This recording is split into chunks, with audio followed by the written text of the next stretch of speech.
Bonjour à tous, quelques minutes de grammaire en passant et nous travaillons sur un extrait des essais de Montaigne, extrait tiré du chapitre des cannibales. La phrase que je soumets à votre étude est la suivante. Je parlais à l'un d'eux très longtemps, mais j'avais un interprète qui me suivait si mal et qui était si embarrassé à comprendre mes idées du fait de sa bêtise que je ne pus guère y prendre de plaisir. Je vous propose de vous livrer à l'analyse grammaticale de cette phrase, d'arrêter la vidéo le temps de le faire et de la relancer ensuite. Quant à moi, je me lance immédiatement dans la correction. Première chose à laquelle je m'intéresse, c'est le type de la phrase. Je vois ici que la phrase est déclarative. Je m'intéresse ensuite à la forme de la phrase et je vois ici que la phrase est affirmative dans sa première partie. Je parlais à l'un d'eux très longtemps, mais j'avais un interprète qui me suivait si mal, etc. Et que la phrase est négative dans sa dernière proposition, que je ne pus guère y prendre de plaisir. On a un système corrélatif, ne guère, et il s'agit d'une négation partielle, puisque je vous rappelle que les négations totales sont celles qui se forment avec ne pas, ne plus. Je m'intéresse ensuite au verbe dans la phrase et je remarque qu'il y a je parlais, le verbe parler au passé simple. Je repère le passé simple parce qu'il s'agit ici d'un verbe au passé qui n'a pas de S avec la première personne.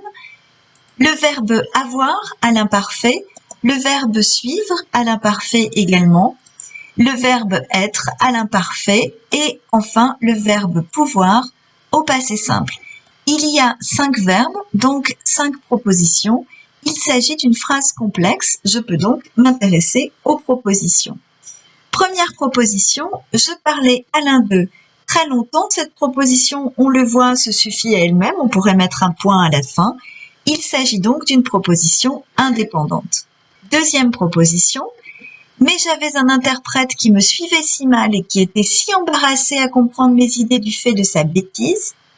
Il s'agit d'une proposition introduite par mais vous le connaissez parce qu'il appartient à une petite phrase que vous connaissez tous par cœur. Mais où est donc Ornica? C'est une conjonction de coordination. Cette proposition est donc coordonnée à la précédente. À l'intérieur de cette proposition, vous repérez qu'il y a 2 autres propositions. La première, qui me suivait si mal.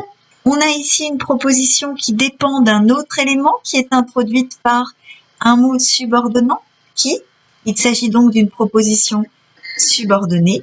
Le qui, ici, remplace un interprète. C'est donc un pronom relatif. Et il s'agit donc d'une proposition subordonnée relative qui complète interprète, un peu comme le ferait un adjectif. Nous pouvons faire la même analyse à propos de la proposition suivante, qui était si embarrassé à comprendre mes idées du fait de sa bêtise.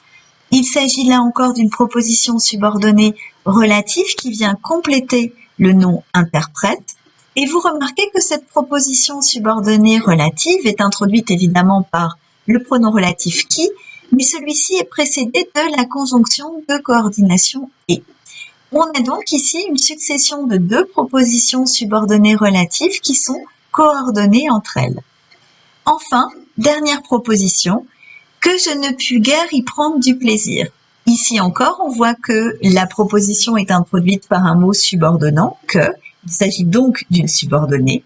Elle introduit cette subordonnée l'idée d'une conséquence. Il s'agit donc d'une subordonnée circonstancielle de conséquence. Vous constatez que cette subordonnée de conséquence ne peut pas être supprimée et qu'elle ne peut pas être déplacée. Or, on vous a bien appris que les circonstancielles pouvaient être généralement déplacées, supprimées. Ici, la raison pour laquelle cette subordonnée circonstancielle de conséquence ne peut pas être déplacée ou supprimée, c'est qu'elle entre dans un système corrélatif. Que je ne pus guère y prendre de plaisir est lié aux adverbes si qui précèdent les adjectifs mal et embarrassé. Il me suivait si mal que je ne pus guère y prendre de plaisir. Il était si embarrassé que je ne pus guère y prendre de plaisir. C'est la présence de cet adverbe si qui rend la circonstancielle de conséquence impossible à supprimer, à déplacer, donc essentielle. C'en est fini pour ces quelques minutes de grammaire en passant. Je vous souhaite une excellente journée.